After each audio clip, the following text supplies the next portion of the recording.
Abu Haiyan আত-তাইমি রহমতুল্লাহ বলেন, আল উলামা ও সালাসাতুন, আলেমরা হচ্ছে 3 প্রকার। কয় প্রকার বললাম? আজকে থেকে জেনে নেন, সামনে এগুলো ভেরিফাই করবেন, বুঝতে পেরেছেন কিনা।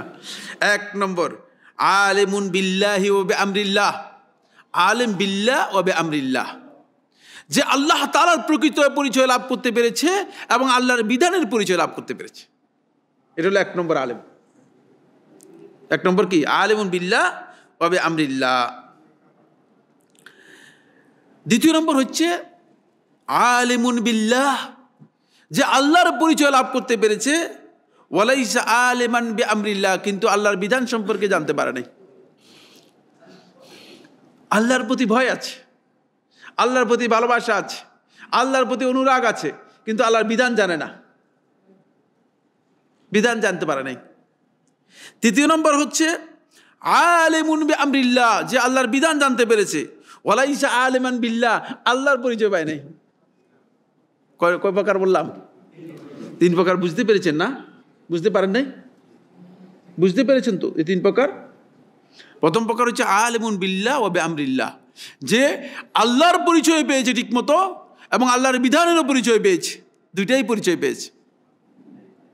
2 প্রকার হচ্ছে যে আল্লাহর পরিচয় পেয়েছে আলিমুন বিল্লাহ, লাইসা আলিমান বিআমরিল্লাহ, কিন্তু আল্লাহর বিধান জানে নাই, আল্লাহর বিধান জানতে পারে নাই। 3 হচ্ছে আলিমুন বিআমরিল্লাহ, যে আল্লাহর বিধান সম্পর্কে জানছে কিন্তু আল্লাহর পরিচয় লাভ করতে পারে নাই। ফাল আলিমু বিল্লাহিল্লাযী ইয়াখশাহু, খুব ভালো করে খেয়াল করেন, এবার পরিচয় করে দিচ্ছে। আলিম বিল্লাহকে, যে আল্লাহর পরিচয় লাভ করতে পেরেছে, আলিম বিল্লাহ তার পরিচয় কি? ফাল আলিমু বিল্লাহ, আল্লাহর প্রতি যার ইলম হয়েছে, আল্লাহর ইলম যে অর্জন করতে পেরেছে, আল্লাহ তাআলাকে যে চিনতে পেরেছে, তার পরিচয় হচ্ছে আল্লাযী ইয়াখশাহু, যে আল্লাহ তাআলাকে সত্যিকার ভয় করতে পারে। ওয়াল আলিমু বিআমরিল্লাহ, আর আলিম বিআমরিল্লাহ হচ্ছে ওই ব্যক্তি আল্লাযী ইয়ালামু হুদুদাহু ওয়া ফারাইদাহু, যে আল্লাহ তাআলার দেখানো হালাল হারামের সীমারেখা এবং ফরজ ওয়াজিবের সীমারেখা এগুলো চিনে, সে হচ্ছে আলিম বিআমরিল্লাহ। এদের মধ্যে একমাত্র আলিম বিল্লাহ ওয়া বিআমরিল্লাহ, যে তার সাথে সম্পর্ক রাখলে আপনি হেদায়েত লাভ করতে পারবেন, আর বাকি 2 দলের সাথে সম্পর্ক রাখলে আপনি কি করতে পারবেন না? হেদায়েত লাভ করতে পারবেন না। বাকিদের সাথে হেদায়েত লাভ করতে পারবেন, কারণ বাকিদের মধ্যে ঘাটতি আছে, বাকিদের মধ্যে কি রয়েছে? ঘাটতি রয়েছে। এই বক্তব্য দিয়েছেন আবু হাইয়ান আত-তাইমি রহমতুল্লাহ আলাইহি, হিজরি 5ম শতাব্দীতে, মানে আজ থেকে প্রায় 1100 বছর, প্রায় 1000 বছর আগে, প্রায় 1000 বছর আগে। এই শতাব্দীতে শেখ মুহাম্মদ ইবনে সালেহ আল উসাইমিন রহমতুল্লাহ আলাইহি, তিনি তার ফতোয়ার মধ্যে বলেছেন, আল উলামাউ সালাসাতু আসনাফ, আলেমরা হচ্ছে 3 প্রকার।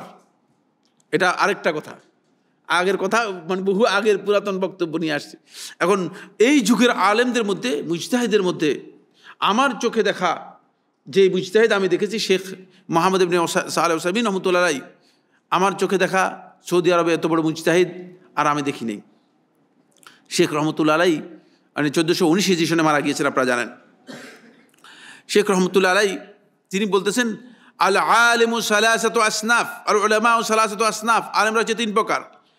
আলিম মিল্লাহ, একটা হচ্ছে এই মিল্লাতের দ্বীনের আলেম, আর হচ্ছে আলিম উম্মাহ, এরা হলো জাতীয় আলেম, আর হচ্ছে আলিম দাওলা, রাষ্ট্রের আলেম। এগুলো চিনাই দিচ্ছি আপনাদেরকে, কি জন্য বুঝতে পারছেন কিনা? হ্যাঁ, কেন এগুলো চিনাচ্ছি? বুঝতে হবে কার কাছ থেকে ইলম নিলে আপনি প্রোটেক্ট হতে পারবেন, শয়তানের বিভিন্ন প্রলোভন থেকে, শয়তানের বিভিন্ন চক্রান্ত ষড়যন্ত্র থেকে নিজেকে হেফাজত করতে পারবেন। অন্যথায় আপনি যার তার কাছ থেকে ইলম নিয়ে পথভ্রষ্ট হয়ে যাবেন, মন গড়া ইলম নেওয়ার জন্য চেষ্টা করবেন। এই জন্য প্রথম তো হচ্ছে আলিম মিল্লাহ, যে দ্বীনের আলেম, এই মিল্লাতের যার প্রতিনিধিত্ব করার ক্ষমতা আছে, ইলম রয়েছে। দ্বিতীয় হচ্ছে আলেম উম্মাহ, জাতীয় আলেম, আর হচ্ছে আলেম দাওলা, রাষ্ট্রের আলেম। এবারে শেখ রহমতুল্লাহ আলাই তার তফসিরের মধ্যে তিনি কি করেছেন এটার ব্যাখ্যা করতেছেন। তফসিরের প্রথম খণ্ডে 431 পৃষ্ঠায় দেখে নেবেন যে যাদের পড়ার সুযোগ আছে। আলিমুল মিল্লাহ, দিনের আলেম হচ্ছে হুয়াল্লাযী ইয়াহরিসু আলা হিফজিল মিল্লাতি ওয়া নাশরিহা বাইনান নাস। ওই আলেম, যেই আলেম এই দ্বীনকে হেফাজত করার জন্য এবং দ্বীনকে প্রচার করার জন্য মানুষদের মাঝে সর্বোচ্চ আগ্রহ নিয়ে কাজ করে এবং দাওয়াতি কাজে চেষ্টা করে থাকে মানুষদেরকে কিভাবে মানুষের কাছে দ্বীন পৌঁছানো যায়, দ্বীনের মেসেজগুলো কিভাবে মানুষের কাছে দেওয়া যায়, এর সর্বোচ্চ চেষ্টা যিনি করে থাকেন তিনি হচ্ছেন আলেম মিল্লাহ, এই দ্বীনের আলেম। হাযা হুয়াল আলেম হাকিকাতান, এই হচ্ছে প্রকৃত আলেম, যার কাছ থেকে জ্ঞান নিলে আপনি হেদায়েত দিতে পারবেন, যে দ্বীনকে প্রচার করার জন্য চেষ্টা করবে। ওয়া আলিমুল উম্মাহ, জাতীয় আলেম হচ্ছে ওই ব্যক্তি হুয়াল্লাযী ইয়ারা মা ইউরিদুহুন নাস, যে দেখে যে মানুষ কি চায়, মঞ্চের মানে অডিয়েন্স কি চায়। ওই আলেমের টার্গেট হচ্ছে কি? অডিয়েন্স ভিত্তিক বক্তব্য, অডিয়েন্স কি চায়। ফায়ুফতিহিম বিহি, অডিয়েন্সকে ফতোয়া দে তাদের মন মানসিকতা বুঝে।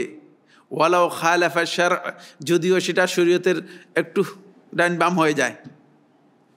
দেখেন অডিয়েন্স যদি মিলাদি হয় তখন বলে যে মিলাদ এর ব্যাপারে যদিও কেউ কেউ বলছে আর কি কিছু সমস্যা আছে, কিন্তু অনেক আলেম বলছে জায়েজ, কি পাশ কেটে গেল আর কি। হ্যাঁ, একটু আস্তে করে ডাইন বাম করে পাস, বুঝতে পেরেছেন কিনা? এ হচ্ছে জাতীয় আলেম, সবাইকে খুশি করতে চায়, সবাইকে খুশি করতে চায়। সবাই আপনার উপর খুশি হবে না। যদি সবাই খুশি হয় তাহলে বুঝতে হবে যে আপনি দ্বীনের রিপ্রেজেন্টেটিভ, প্রতিনিধিত্ব করছেন না। আলেমুদ্দিন নয়, আপনি দ্বীনের আলেম নন, আলেমুল মিল্লাহ নন।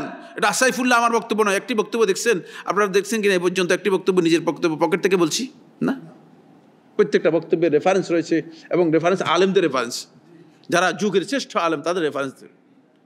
বুঝতে পেরেছেন কেন রেফারেন্স দিয়ে কথা বলি? তার কারণ হচ্ছে একটাই, সেটা হলো এই আমার বক্তব্যের মূল্য নেই, কিন্তু এই সমস্ত বক্তব্যের কি রয়েছে? বিশাল মূল্য রয়েছে। লাআন্নাহু ইউরিদু আন ইউসাইরা ওয়া ইউকবালা রায়ুহু ওয়া লা ইউবালি, সে সবসময় চাইবে যে দাওয়াতটা ঠিক থাকে, যেন যা হবে আছে হবে, একটা কিছু তো হবেই, কিন্তু মানুষ যেন সন্তুষ্ট থাকে। মানুষের সন্তুষ্টির জন্য কথা বলে চলবে না, অডিয়েন্সকে লক্ষ্য করে কথা বললে চলবে না। কথা বলতে হবে আল্লাহর দ্বীনকে লক্ষ্য করে, দ্বীনের প্রচারের জন্য, দ্বীনকে মানুষের সামনে এস্টাবলিশ করার জন্য কথা বলতে হবে। তাহলে আপনি সত্যিকার আলেম হতে পারবেন।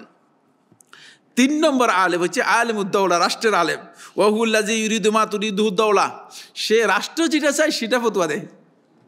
দেখেন না কেমন কেমন আলেমও বের হয়েছে যে শেষ পর্যন্ত মানে জান্নাত জাহান্নাম পর্যন্ত মানুষদেরকে বিতরণ করে দিচ্ছে। নাউযুবিল্লাহ।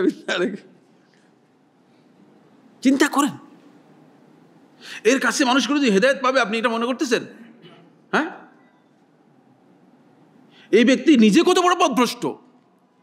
সে জানে যে আল্লাহ তাআলা জান্নাত এবং জাহান্নাম আল্লাহ রাব্বুল আলামিন ছাড়া আর কার কর্তৃত্ব নেই, এমনকি নবী মুহাম্মদ সাল্লাল্লাহু আলাইহি ওয়াসাল্লামের কর্তৃত্ব নেই। সেখানে কত বড় জালিম, কত বড় জাহিল যে এই ধরনের বক্তব্য দিতে পারে। সে মানুষদেরকে ফতোয়া দেয় রাষ্ট্র যেটা চায়, রাষ্ট্র যেটা চায় সেটার দিকে মানুষদেরকে, সেটাই হুকুম করে, সেটার দিকে মানুষদেরকে ডাকে। এক সময় এই ধরনের আলেমের সংখ্যা অনেক বেশি ছিল। পরবর্তীতে অবশ্য কিছু কিছু কমছে, কিছু কিছু কি কমছে, তবে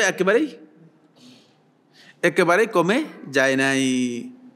এখন এই কাজ করার জন্য সে কি বলে? শেখ রহমতুল্লাহ আলাইহি বলতেছেন, ওয়া ইউহাবিলু আন ইউলাউইয়া আনাকান নুসুসি ইলা মা তুরিদুহুদ্দাওলা, ফলে সে কোরআন হাদিসের যে বক্তব্যগুলো আছে এটার ঘাটকে বাঁকা করে রাষ্ট্র যেটা চায় সেই ব্যাখ্যা দিয়ে দেয়।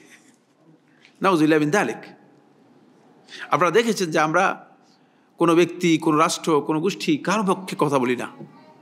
কেন? তার কারণ হচ্ছে দ্বীনের বক্তব্য দেই, দ্বীনের বক্তব্য দেই। কিয়ামতের দিন প্রত্যেককে জবাবদিহি করতে হবে, প্রত্যেকটি বক্তব্যের জন্য জবাবদিহি করতে হবে। এই 3 প্রকার আলেম থেকে শুধুমাত্র আপনি যে দ্বীনের বক্তব্য দেয় তার কাছ থেকে আপনি যদি ইলম নেন তাহলে আপনি নিরাপদ। বাকিদের কাছ থেকে যদি আপনি ইলম নেন আপনি নিরাপত্তা লাভ করতে পারবেন না।